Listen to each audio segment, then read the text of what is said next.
We have with her Ridhi Bahl, an astrology and Vastu expert.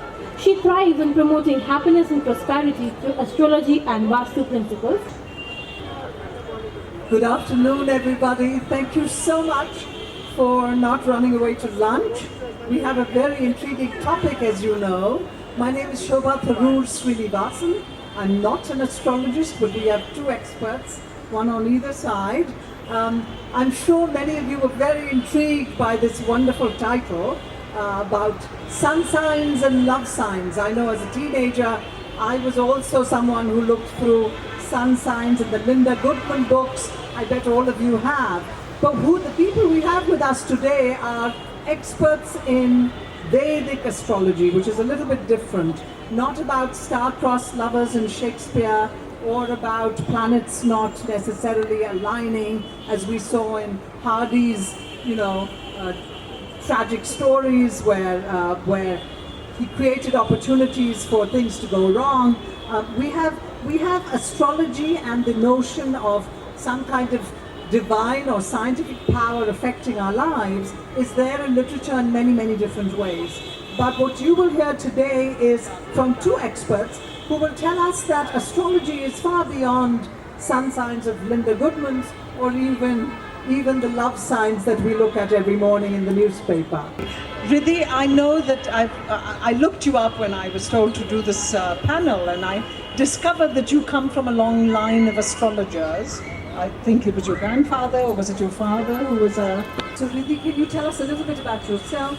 What is your expertise, and when did you get into astrology? Okay, so yes, Shobha, my great-grandfather, he was astrologer to the King of Jaipur. So, and he had written some 200 books in his lifetime on astrology and astronomy.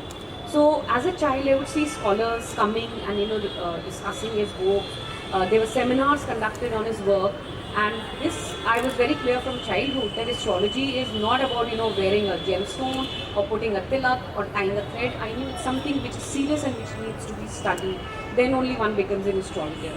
And it's been precisely 19 years now that I've been in this, and I did a degree of PhD in astrology. So, and I've been practicing it also as a professional astrologer. Wonderful. I'm going to ask you a fun question. Did your family consult an astrologer before they created your, you said I think you said you're married, right? Yeah, I am. So was it, did you match horoscopes before you got married? Oh, Shobha, believe me, my father's biggest criteria was this only, that the horoscope has to match. More than anything else, he was so much, and that time I had not learned astrology, But then for my marriage, yes, astrology played a very, very important role. And now, when me and my husband have a fight, so we blame astrology, especially he blames it. There's an aspect of astrology that sort of suggests that our entire life journey is mapped out, that the planets aligned during your birth are what influence your path. Is there at all any kind of autonomy, or are we supposed to just live life based on what the charts have told us is going to happen at every juncture? Well, see, I would like to clarify this. A lot of people come up with this thought and say, oh, what has been destined will happen only. Yes, certainly, whatever has been destined will happen only. But then we humans have the luxury of free will, where we can change the scenario. See, the family you're born with, the siblings you have no say over it. Certainly, that is all fixed and predetermined. But now, in this life, you have the choice of picking up the career. You have career choices, you have choice of education. Even when it comes to marriage, you have a choice to pick the right partner for yourself. So it's not that, it's a 100% thing, that 100% or everything is destined. Well, yes, it is to some extent, but then we do have the choice, and here where astrology plays a very important role, as it helps you in making the right choices at the right time. That's interesting, the right choices at the right time. So in a sense, it's a scaffolding maybe. Is that how you would see it? Correct. And yes. So when you're born, if you study the planets and you study the positions, gives you a scaffolding for how the life path could be, but we all have our own autonomy. As there's a little story that they used to say about Napoleon Bonaparte and palmistry. Evidently when he was born, he had no fate line. I don't know if that's true or not, but I remember reading that. And so he took a knife and he cut a line on his hand and said, I make my own destiny. Absolutely. So the thing is not to take the planetary positions as being something set in stone, but merely a scaffolding or a foundation or the bulwark to get it started. Correct? Do you don't clearly, both of you don't take it very literally, but you do believe that the planetary influences affect our day to day. Is it our day to day or is it our year to year? What does it exactly affect? See, it's both, Shobha, I would say. Even day to day and even year to year has a, implication. Like, I'll give you an example, my own example. I am a classic case of migraine. I have very frequent migraines. Now, with my study, my chart, I can tell you which day I will have migraine. Now, it's interesting, right? But then I use it for myself. Now, I know what are the triggering factors which leads to migraine. Right, so I'm careful. The days I know that's going to happen, so I'm careful. The day I forget, it happens. Looking at your Dasha. Yeah, I do that. There's a cousin who does the same. Yeah, and even I look at the transit, so that is what helps me. So, the day I know, now what happens? Now, here comes the question, whatever is destined to happen will happen. So, the migraine does occur. But then, since I know and I control the triggering factor, the frequency, the intensity of migraine is not that bad. I just pop in a medicine, I'm good to go. And if the days I forget and I don't take care, then the whole day is gone, I can do nothing. So, something like this on a daily basis, astrology can be a wonderful guideline. So for those of us who may be a little skeptical about that, do you think this is a little bit of a suggestion of wish-fulfilling prophecy, or rather, it's not wish-fulfilling, but sort of the dread that's written in? Do you think, like Demosthenes' sword, it's hanging on our heads and it's going to happen because we think it's going to happen? The idea of auto-suggestion. Well, see, again, I come to that. I'll give an example. Like what we were discussing earlier, like you're destined for good food, so you go to a 5-star where the buffet is late, right? But it's your choice. You pick up 10 gulab jamuns, eat and spoil your health, or you pick up 1 gulab jamun, eat and you're happy about it. There can be another scenario to it. You eat good food, still you're unhappy. You eat good food, but you're happy, right? That is in our hands. Destiny got you to a place where you are destined for food. So in other words, your planetary influences, your astrological signs suggest that you're never going to go hungry. Is that what you're saying? Yes. Okay. That's another way of looking at it. All right. And you believe that we talk something a little differently. Yes. So, see, there's a concept in astrology which is called as Desh, Kal and Path. Right? So, this is very important. Especially, Desh means the place.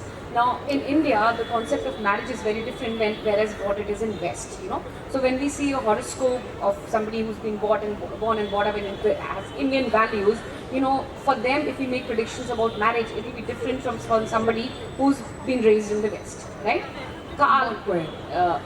Okay, so do I explain that? Or first, let me finish this one. Then the most important point is calm, time. Time plays a very important role. So astrology was written some 1,000 years back. That time the society, the way the social concept was, that time the way families would function was very different from now, the way it is. Let me tell you, in the classical text of astrology, there is no word of divorce mentioned. Why? Because there were no divorces then. There was polygamy then. But now, don't divorces happen? But then the question comes, does an horoscope guide you whether marriage will be success or not? Well, yes, it does. So what I'm trying to say here, Shobha, is that with changing times, astrologers also need to change their perspective of the way they are looking at the horoscope.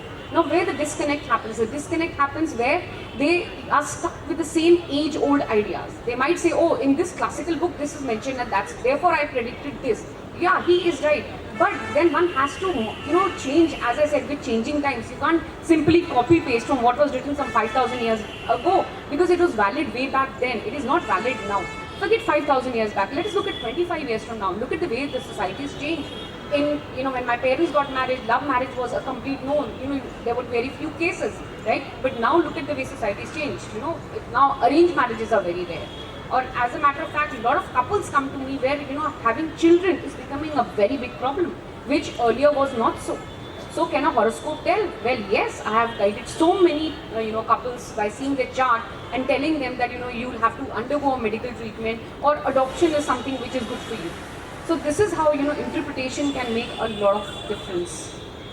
So the qualifications of the astrologer, the knowledge of the astrologer, the readings of the astrologer, the openness in terms of interpretation, all affect your reading of a chart. Absolutely, absolutely. I have a question just based on timelines, and this is based on, in South India there's a lot of consultation of astrologers. It happens with my grandmothers, my aunts, uncles, so everybody at some point has gone through a visit to an astrologer, and so have I. And whether however skeptical one is or however much one believes in it, that experience is something that we've all had. Correct. Now, what has happened is very often they'll say something like, when you're 18 this will happen, when you're 25 this will happen. So there's a little bit of that sort of predicting into the future. Yeah. I've found that timelines, even if they say, oh, your son's going to be a lawyer or something and it happens, the timelines seem totally off, at least based on the experiences I've had. So how accurate is astrology in terms of a period? So when you say, this is the stage, this will happen. My father, for instance, was told that he was going to pass away in his 50s. That sounds really cruel, that somebody would actually give an age to him. He did live, unfortunately, not a very long life. He passed away at the age of 63. But I know that my brother, who's older, remembers this conversation and the relatives talking about it, that, because he'd had an attack at a very young age, they had said in his 50s. I was thinking something like that could actually affect the whole spirit of an individual if they're told that they have a death sentence, right? Yeah. So today astrologers don't give specific dates sometimes, but some of them do. What is your understanding about the science of astrology in terms of predicting times? Okay, so see, time is very important. That's why in astrology you need three inputs. You need the date of birth, the time of birth, and the place of birth. Now with the time of birth, the disconnect happens most of the time. I've seen this personally happening in hospitals. If the birth is taking place between 6 to 6:30, they will put on the birth certificate 6:30. Now here where what Shobha raised the point, the prediction can go wrong. And it so happens that the family also gets to know about the birth happening maybe 10-15 minutes after the actual birth has happened. And there was earlier a controversy onto this also, that how do we determine what is exactly the time of birth?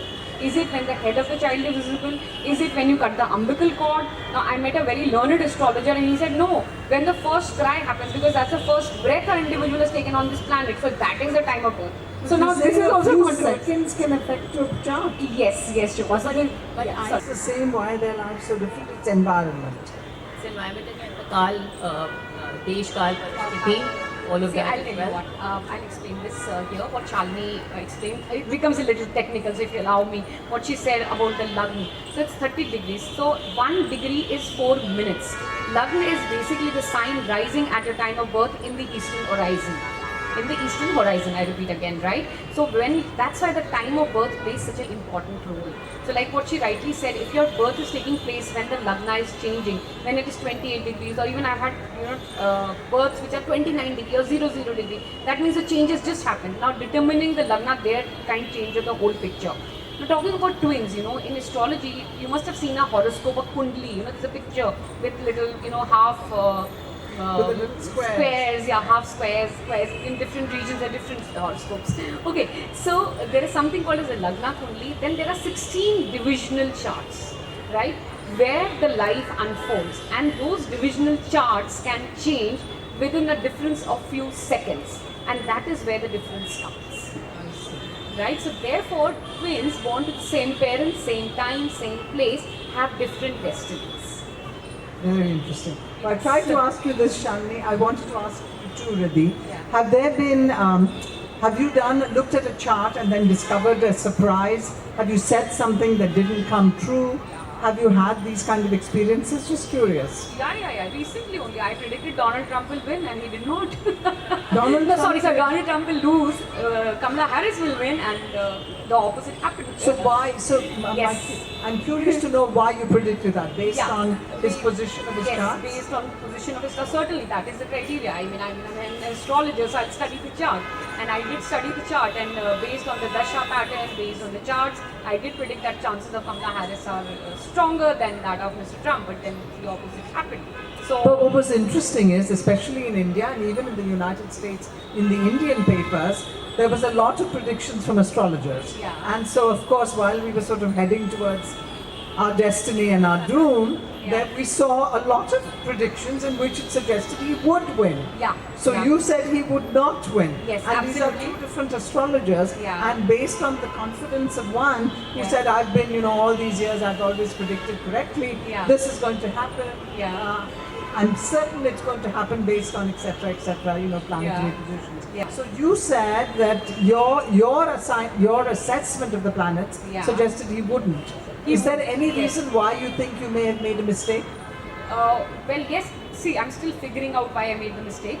And what comes to a rescue to astrologer is कि time गलत होगा, तभी prediction गलत होगी. But then That's a good one. Exactly.